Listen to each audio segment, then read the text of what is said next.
Inkomoko y'indwara turwara ko ari eshatu. Inkomoko ya mbere ni indwara yo guhesha Imana icubahiro. Indwara ya mbere rero ni ikomoka ku bushake bw'Imana. Ubushake bw'Imana icya mbere Imana ibishaka kugorora. Icya kabiri Imana ibishaka iyo guteje indwara ibishaka gutegura. Icya gatatu Imana izanira umuntu indwara nukumwubakira ubuhamya kugira ngo agire experience mu murimo. Uko gukiza abarwayi bigenda mu nzira eshatu. Hari igihe biba mu buryo bw'igitangaza. Hari igihe biba mu buryo bwo kugenda buhoro barabyita progressive buhoro. Umuntu bakamusengera cyumweru agakira. Kandi bagenda bagaruka. Undi kikaba cy'igitangaza bita gerizo miraculeze. Noneho bakamurambikaho ikiganza ako kanya yaba yarapfuye agakira. Ibintu bituma umuntu akira rero ni bitanu. Icya mbere ni ukwizera kusenga. Icya kabiri ni ugukiranuka kusenga. Icya gatatu ni ukwizera k'umurwayi. Icya kane ni ukwihana k'umurwayi. Icya gatanu gitegeka byose ni ubushake bw'Imana. Usenga agomba kuba yizeye akaba akiranuka, n'umurwayi akaba akiranuka, kandi akatura ibyaha byose akanarenga gapfa kuko ari cyo gihe cye. Gusenga everyday, gusenga buri munsi. Nusenga uzanesha, nunanigwa gusenga uzaneshwa. Reka ngusuhuze inshuti ya gusenga everyday, nizere kumezeza mu bisanzwe muri kumwe nanje Manakiza Edouard. Imana ibamugisha inshuti za gusenga everyday, abantu muri mu Rwanda, amajyaruguru, majepfo, mu burasirazuba, mu majyaruguru turabasuhuje kuri gusenga everyday. Imana ibahe umugisha. Abari mu Burundi, mu biyaga bigari, mumva ikirundi n'ikinyarwanda n'ikinyamurenge, tubakiriye kuri cyane ya gusenga everyday, tubabwira ngo Imana ibahe umugisha muri inshuti z'akadasoka. Abari mu Bubiligi turabasuhuje, abari muri Europe turabasuhuje, abari muri Aziya turabasuhuje, abari muri Amerika turabasuhuje, tubabwira mwese muri inshuti za gusenga everyday. Ni gusenga buri munsi, nusenga uzanesha, none no gusenga uzaneshwa. Senga. Imana rero ibamugisha nkuko mubona kuri kamera ya gusenga everyday, turi kumwe na Dr. Pasteur Mazi Ibireguraho. Dr. Shalom. Inshuti za gusenga everyday, tubasaba kuza mugeza ubutumwa ku bandi, ntimuze mureba mwenyene ngo birangirire aho. Nimuze urangiza kumva ubutumwa wabusangiza inshuti yawe iri ku mutima, wabugize neza. Imana ngusha Pasteur, twakire ku cyane gusenga everyday, watangira usenga Imana nkuko cyane yacu yitwa gusenga buri munsi. Mana turagushimiye, turaguhimbaje, ugize neza uyu mwanya duhaye. Tugiye kuganira ijambo ryawe hafi yacu, kandi riyobore, kandi bugurire imitima y'abaryumva, kugira ngo benshi babashe guhumurizwa, abenshi babashe guhembuka, kugira ngo bose bagere kugera rushizeho gukora imirimo myiza. Urakoze kuratangirana natwe, basozanya natwe, ni mu izina rya Yesu, amena. Tugiye kureba ijambo ry'Imana ryanditswe muri Yohana igice cya 9 umurongo wa mbere. Twumvuga hatubwira, aravuga ngo akigenda abona umuntu wavutse ari impumyi. Abigishwa baramubaza bati, mwigisha, ninde wakoze icyaha, n'uyu cyangwa n'ababyeyi be, ko yavutse ari impumyi? Yesu arabasubiza ati, uyu nta cyaha yakoze cyangwa ababyeyi be, ahubwo nukugira ngo imirimo y'Imana yerekanirwe muri we. Angaha ijambo rishaka kutubwira inkomoko y'indwara. Turebye muri Yohana 11 umurongo waho wa mbere kugeza kwa 4, aravuga ngo hari umuntu wari urwaye witwaga Lazaro Betaniya, ikiroro cy'iwabo wa Mariya na Marita mwene se.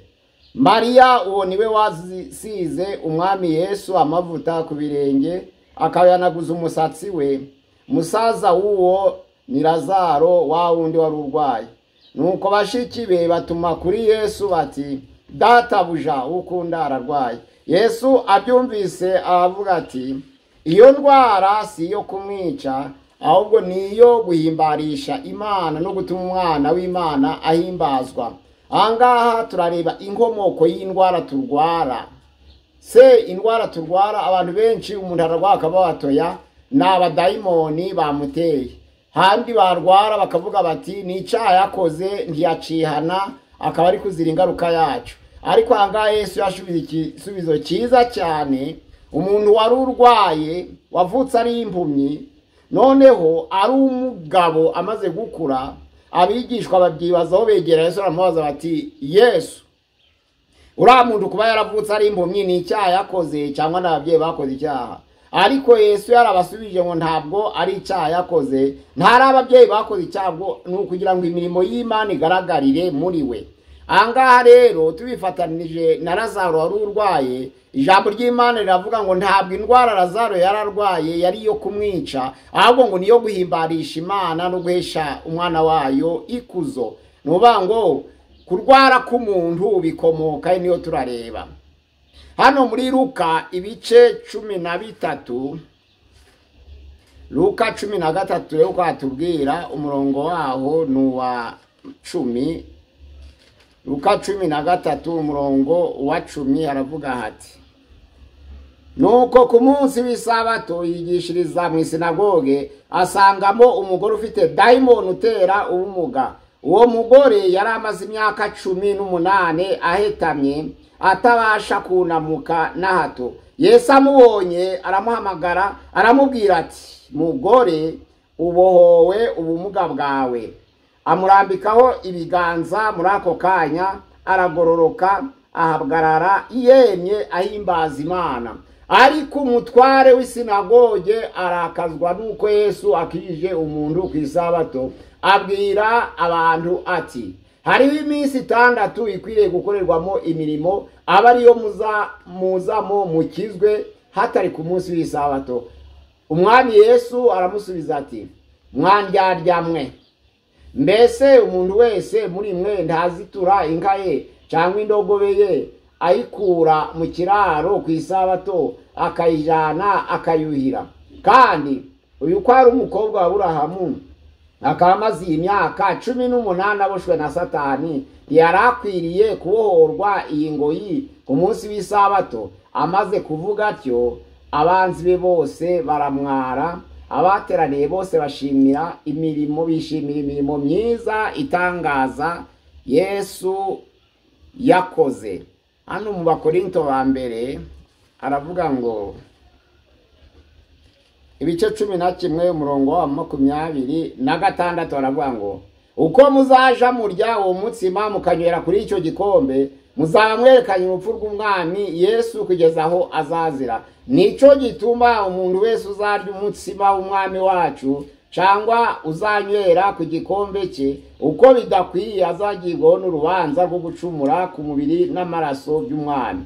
Nuko umuntu yimire yisuzume abone kurya kuri uwo mutsima no kunywera kuri icyo gikombe, kuko upfa kurya akanywa atitaye ku mubiri w'umwami abaririye kandi abanywereye kwishiraho gucirwaho iteka. Ndetse nico gituma benshi muri mwe bagira intege nke, abandi bakarwaragura, abandi benshi bakaba barasinziriye kare. Ahangaha tubonye hari uriya muntu wari waravutse ari impumyi, abigishwa babitekereje ukundi nk'uko rimwe na rimwe uyu munsi abantu batekereza ku nkomoko y'indwara, ariko batekereje kuri yakoze icyaha cyangwa ababyeyi bakoze icyaha. Yesu yaraberuriye arababwira ati no, ntabwo ari icyaha yakoze, nta nubwo ari ababyeyi bakoze icyaha, ni ukugira ngo imirimo y'Imana igaragarire mu mubiri w'uwo muntu.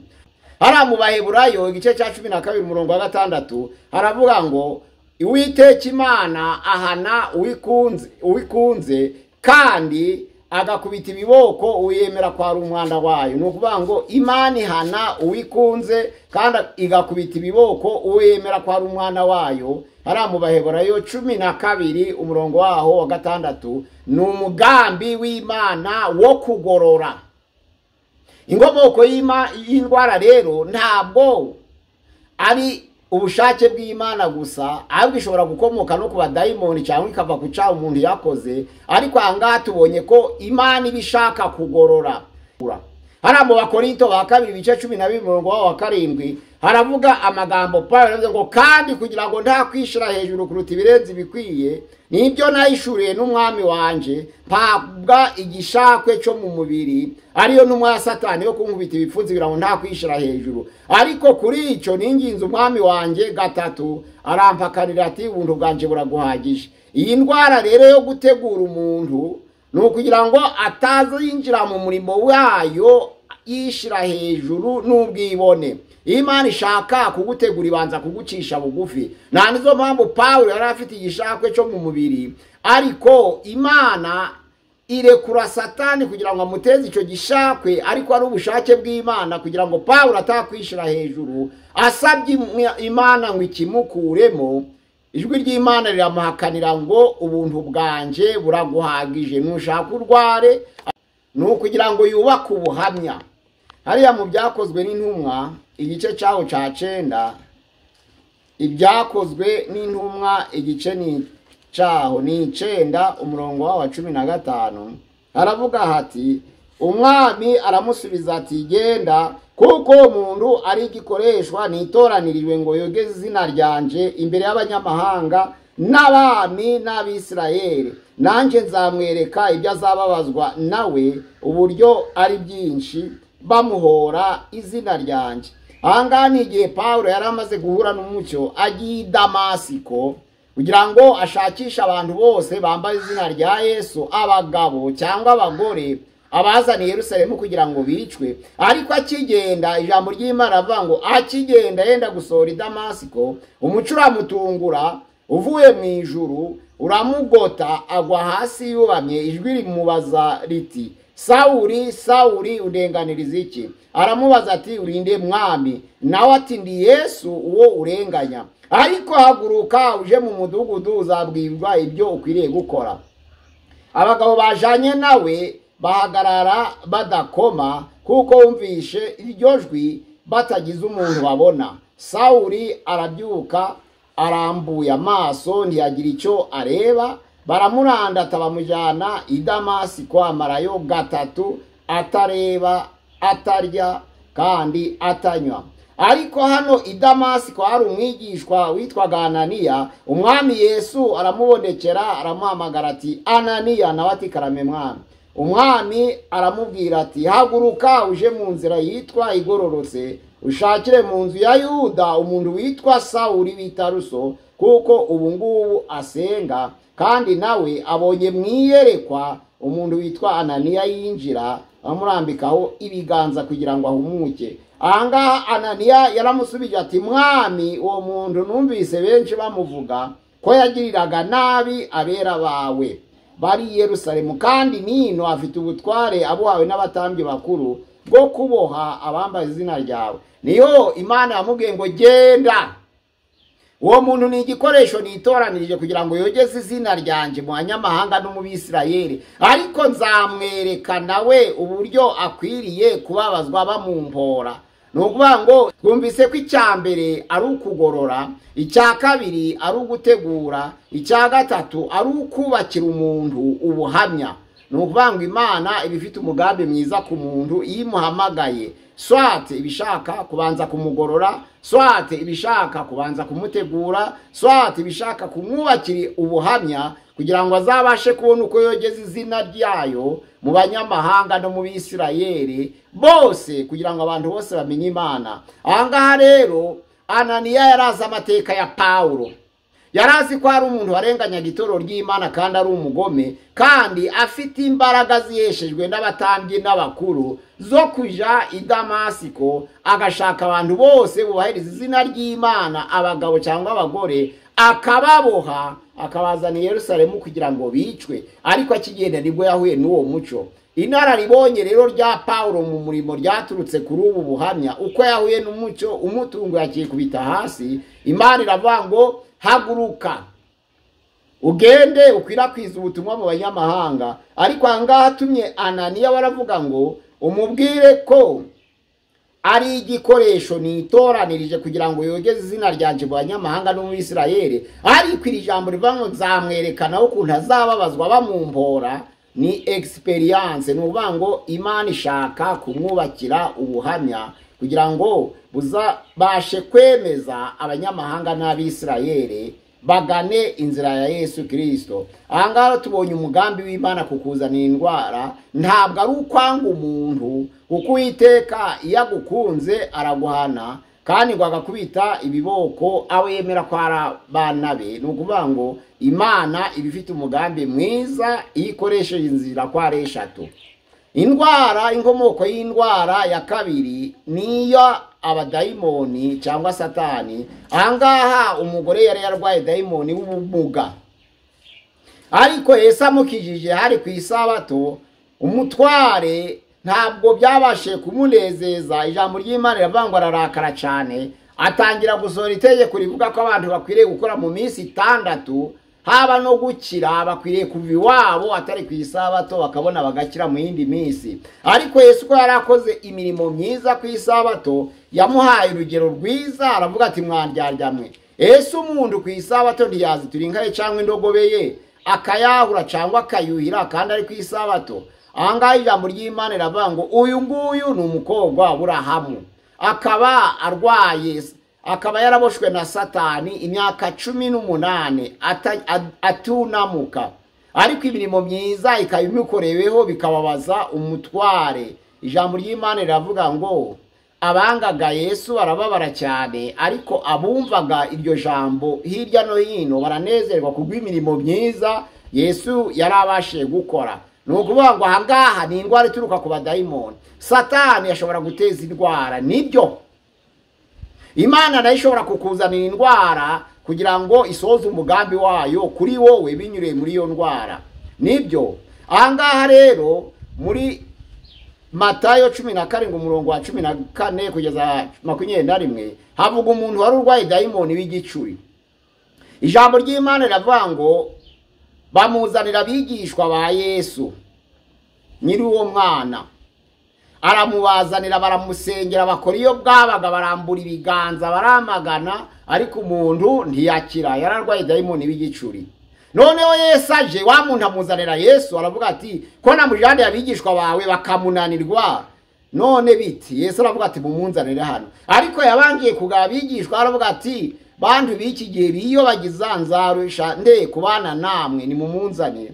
Amurambikaho ikiganza uwari urwaye dayimoni w'igicuri abarakize. Ahangaha Yesu aravuga ngo ndababwira ukuri, kuko abigishwa bamujagira uruhande biherereye, baravuga bati twewe niki twacatumye atunanira. Aravuga ati ndababwira ukuri yuko mwagira kwizera kungana na kabuto ka sinapi, mwabwira uyu musozi ngo va hajya hariya wahava, ntacabananira. Ariko kuri 21 aravuga ati bene uyu dayimoni icyakora ntakurwamo n'ikindi kereka kwiriza ubusa no gusenga.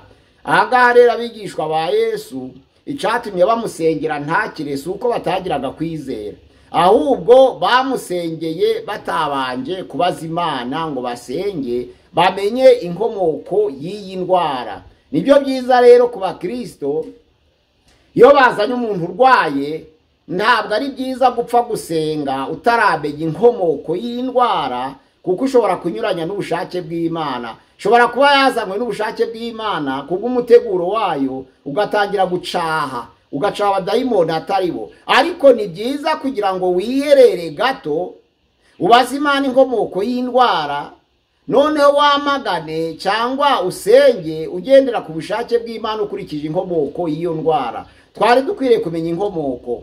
Ntabwo abantu bakwiye kurambura ibiganza uko bishakiye hejuru y'umurwayi batarabaza Imana inkomoko yayo. Hari igihe Imana barayimuteje kugira ngo iheshe icubahiro cyangwa igire icyo yigisha uwo muntu mu byazatunganya mu murimo izamuhamagarira gukora.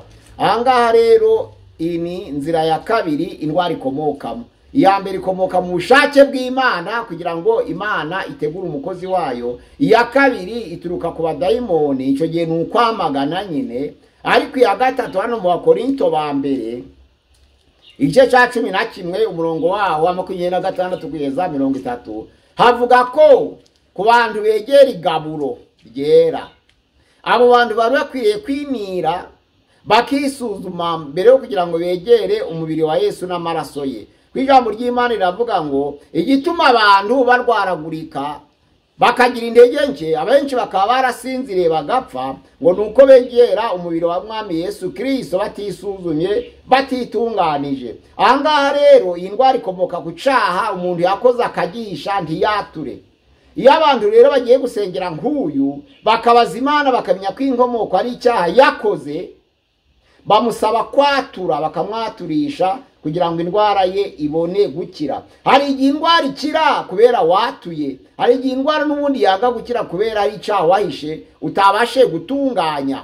ubwo rero ahangaha niryo jambo ry'Imana rivuga ngo benshi bagira intege nke, abandi barasinziriye, abandi bahora barwaragurika kubera bakoze icyaha ntibatura ngo bihane, none Imana ibashe kubakiza. Ahangaha ni inkomoko ya gatatu y'indwara. Inkomoko ya mbere ni ubushake bw'Imana, kugira ngo Imana igorore, kugira ngo Imana itegure, kugira ngo Imana yubake ubuhamya. Turebe hano mu Baheburayo igice ca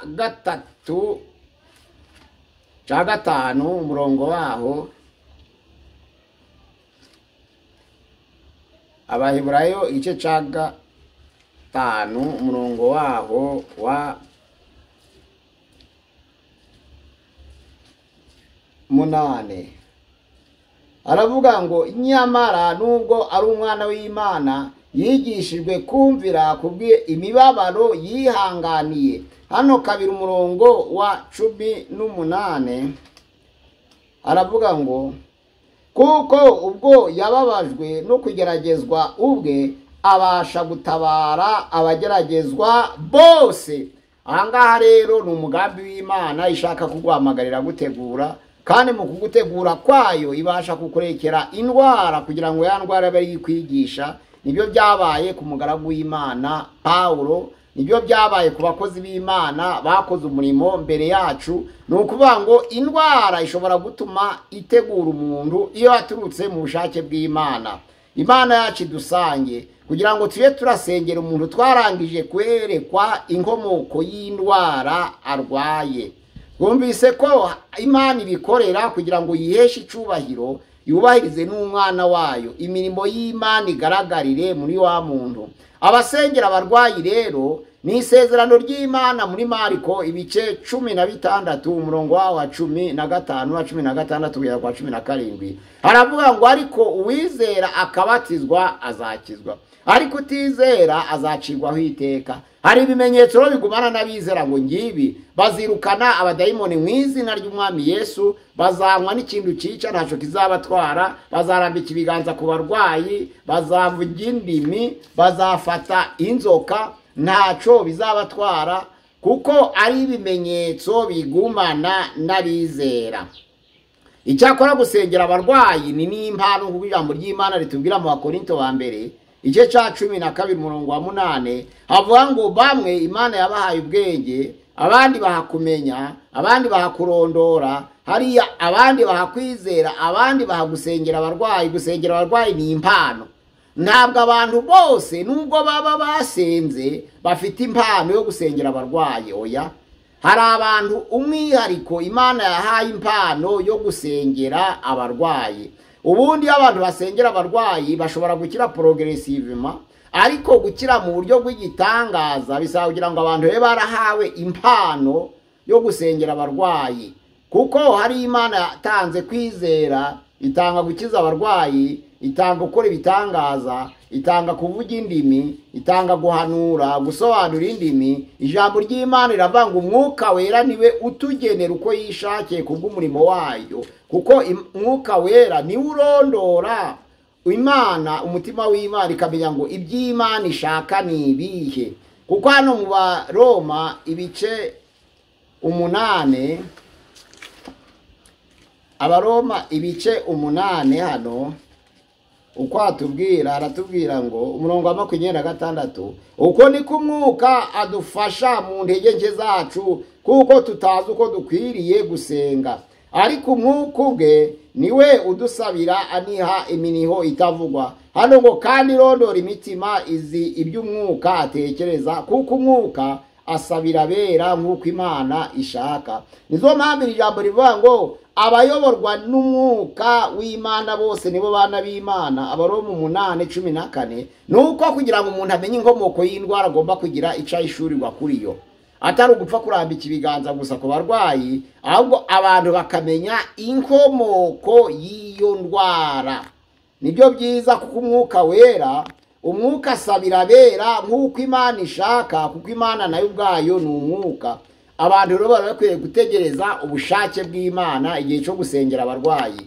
Yaba ubigusabye, yaba uhuriye nawe, yaba usanze mu ivuriro, abo bose bakeneye gukira, ariko usenga yari akwiriye kumenya ubushake bw'Imana kugira ngo ahamanye nabwo.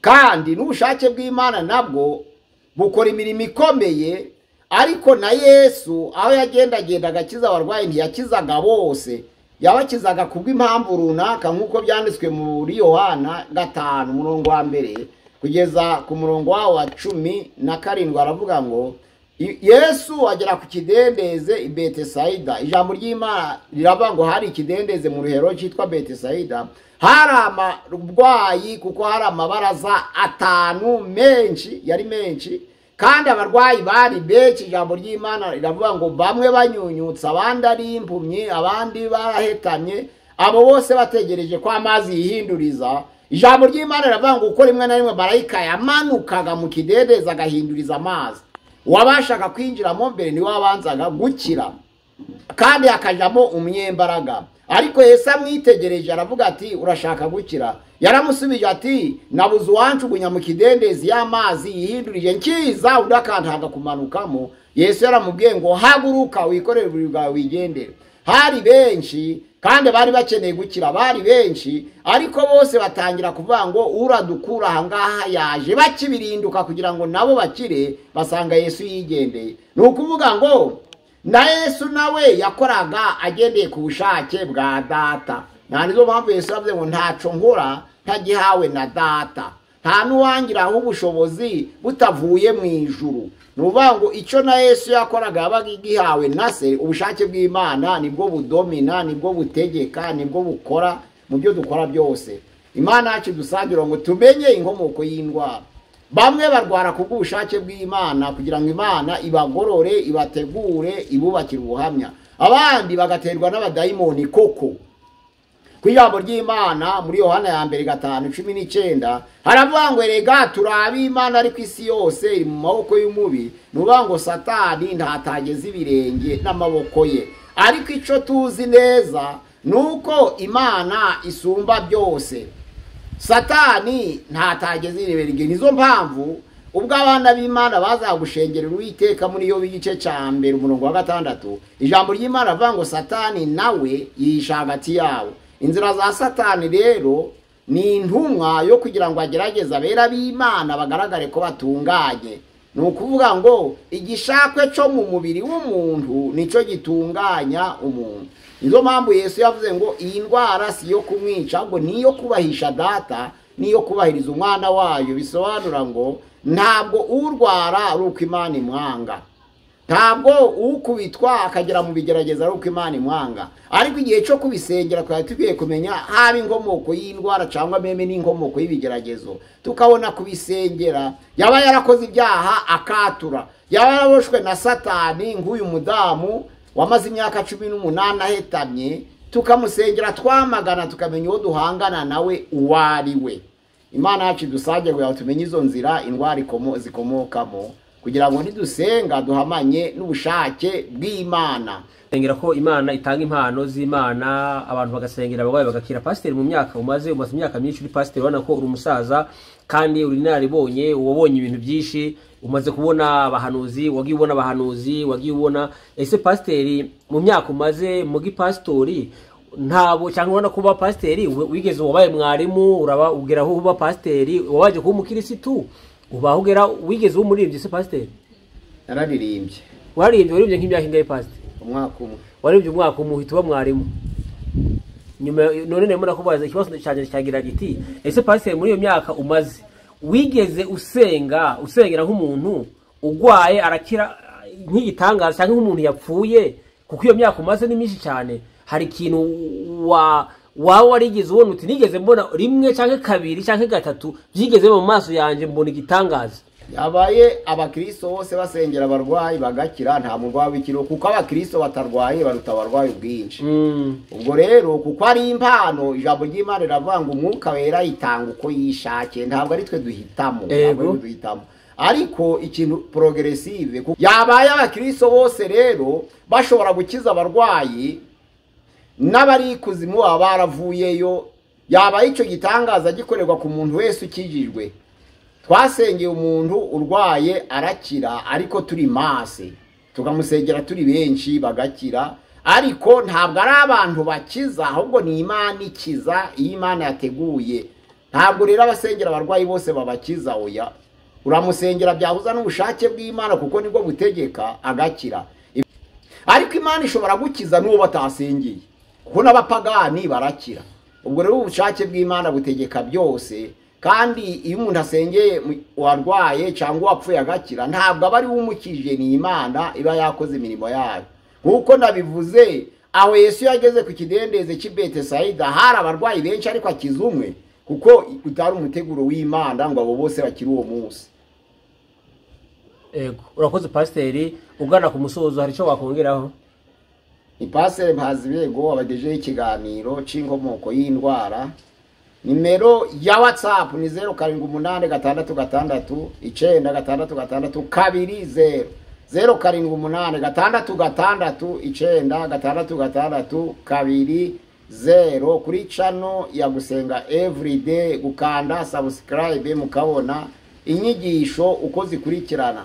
Kandi n'ababa bifuza inyigisho ziteguye ku mpapuro nka za Serabisi, twazibakorera mu gitabo ca Danieli n'ibyahishuwe mukakibona.